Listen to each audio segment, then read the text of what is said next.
ত্যাগের অগ্নিশপথ। তারা এসেছেন তিউনিসিয়া, আল জাজিরা, মরক্কো আর মাউরিনা থেকে প্রায় ১৫০০-এরও বেশি মানুষ।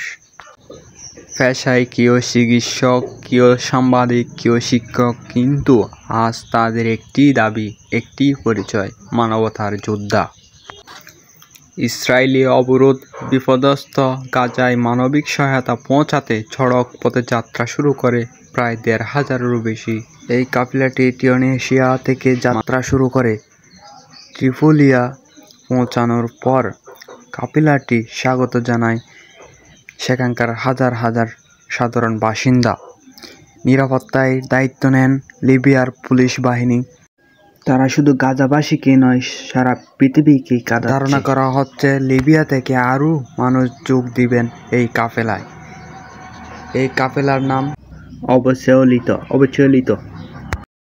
কট্টরপন্থী ইসরায়েলি বাহিনী এই ট্রাকবেলের মানবতার জাহাজটি পৌঁছাতে দেয়নি গাজায়। তারা এটিকে জব্দ করে নিয়ে যায় ইসরায়েলিতে।